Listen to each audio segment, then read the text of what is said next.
Today we're talking about Odysseus' bow.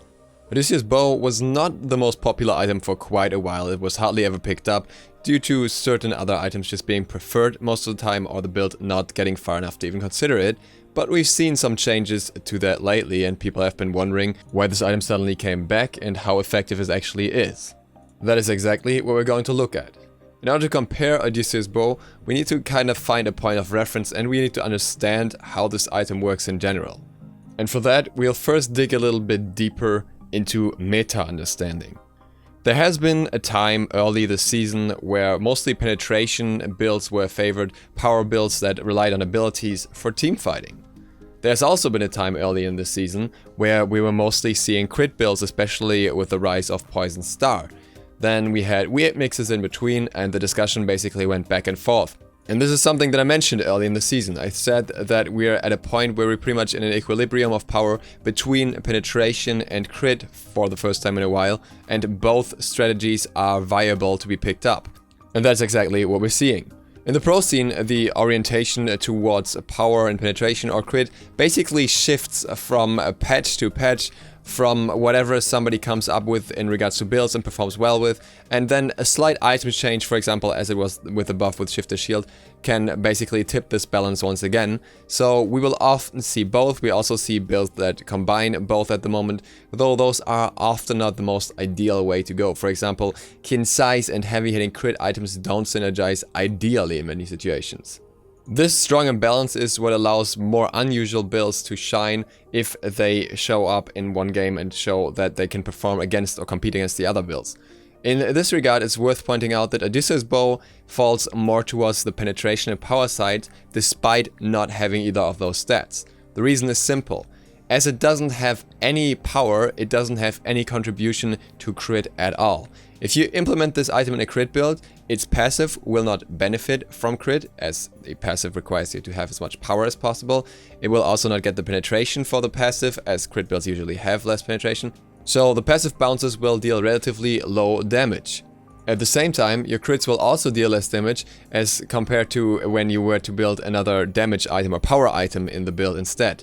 Even an item like Executioner or Concise will have at least some power on it that will benefit the crit, because the more power you have, the more power can get doubled by the crit, or more than doubled if you have Deathbringer. There are two kinds of items that benefit a lot from Obow or synergize well with it. One is Concise on its own. Concise just works very well with anything that gives you more attack speed, and Odysseus' bow happens to have a lot of attack speed on the item. So with this extra attack speed you will get more hits off. More hits means more damage through the passive of Concise, and that's all there is to it really. But with having an item that has so much attack speed, more than any other in the game now, it's obviously synergistic. At the same time, Odysseus' bow itself synergizes very well with power items. The higher your power, the more damage the bounce from Odysseus' bow gets. Obviously penetration factors in here as well. This is not true damage, but the primary point here should be power.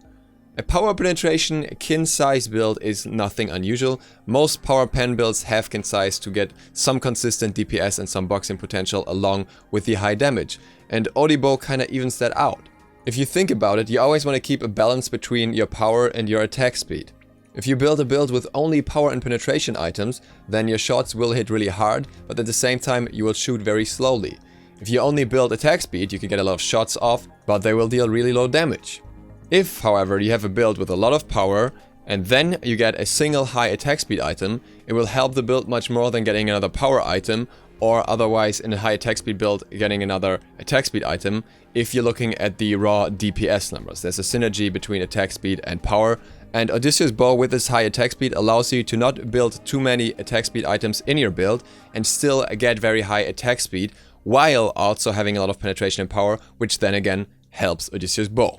And Odysseus' bow in itself is not to be underrated. For a very long time, this item has been the highest DPS item in the game. The problem is, Smite doesn't just work around DPS. Damage per second is nice, but ability damage is not factored in there, and there are situations where you can't just constantly shoot an enemy. Those are not immobile targets where you keep shooting at them, but rather mobile targets, and a lot of circumstances factor in here. But Odysseus' bow, in theory, can deal most damage just on a single item. With all the bounces applying, you will have a ridiculous amount of damage per second, as you will get so many bounces on so many targets, and each one of these bounces deals a lot of damage to the targets. Now, the thing is, for that to work, you have to have multiple targets standing close to each other, which can happen, but it's not a rule, it's not something that always happens. And only when it happens, you get the full efficiency of it. Then again, if you have two targets close to each other, it will bounce between them and you can get high damage that way already, so there is potential for that to happen. With Odysseus' bow having so much going for itself, why is it not being rushed? That is simple, because not every stat has the same benefit at every point of the game. This is a reason why you would buy an Ichaival early, but you wouldn't build an Ichaival in very late game.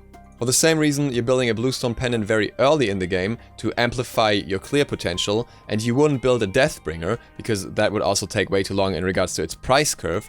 But the other way around, in late game, you're more likely to look for a Deathbringer than a Bluestone Pendant, because what would you do with the relatively minor damage of a Bluestone Pendant in late game versus the massive damage spike that a Deathbringer gets you at that point? So you not only have to compare the stats, but also the price efficiency. And Odysseus' bow used to be more expensive, it used to have different effects and everything, but now it kind of falls in the middle. It's not the cheapest item, but most certainly not the most expensive either. Thing is, it is in direct competition with another early item, and that is where the decision has to be made as to what you want to go for.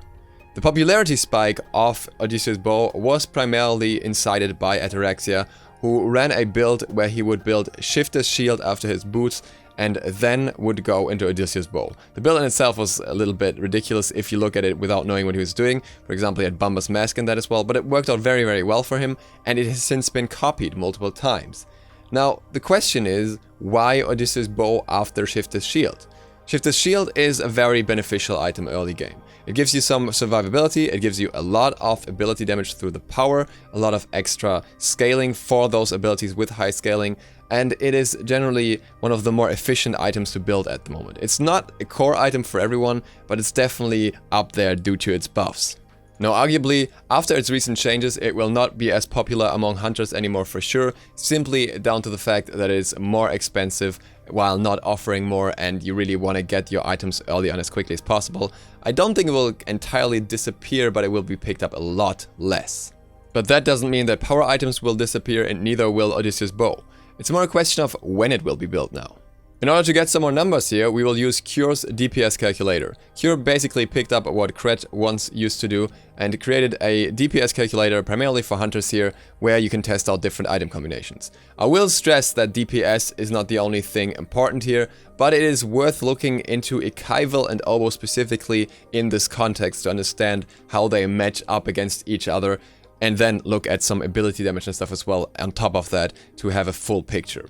So what you can see here is comparing Ichaival and Odysseus' bow, as well as Odysseus' bow with the power stolen that Ichaival can steal from it. I've used a little trick here because I was a little bit lazy. I've simply taken the defensive stance of Shifters, so it actually has 5 less power than it should have, but that shouldn't be a major difference, just to get the idea. The first 2 columns here are the important ones. What was tested? A level 15 Houyi versus a level 15 Cornelis, an example taken from the SPL. Now this is still with Shifter's Shield. This would not be exactly the same after this patch if you, for example, do it with Trends, but I'll give you a decent idea of how it works. Ichaival and Obow both have 0 stacks or 0 bounces first. So Ichaival no stacks and Obow has bounced not at all, so one of the 3 hits without a bounce.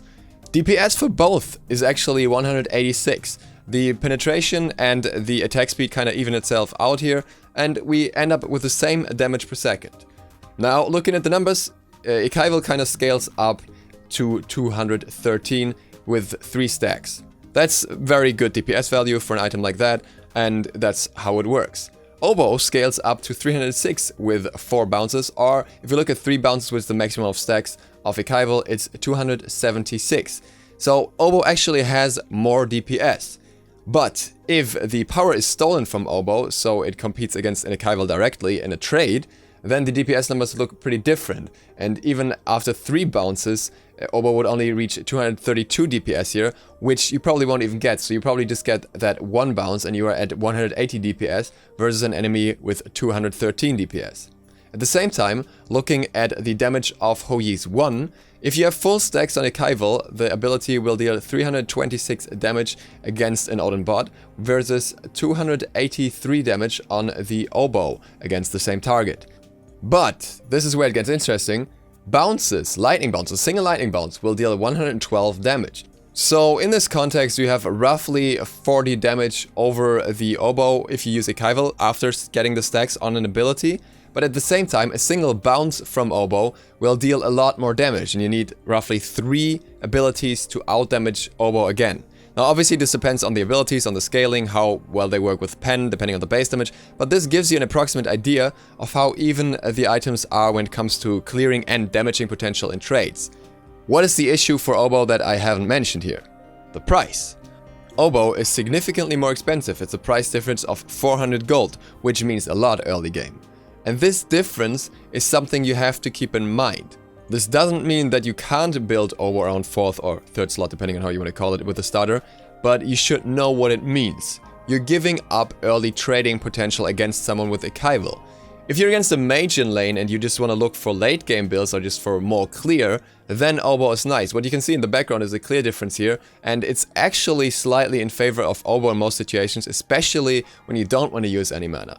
In the very, very late game, Ichaival will be worse than Obow in pretty much any situation, but you have to get there. And until then, they kind of balance each other out in terms of benefit, depending on what you want to build next. For example, for Concise, the penetration of Ichaival is nice, but at the same time, the attack speed of Obow is very nice, and so on. So it's more a question of playstyle than anything else. That said, it's not wrong to include both in a build.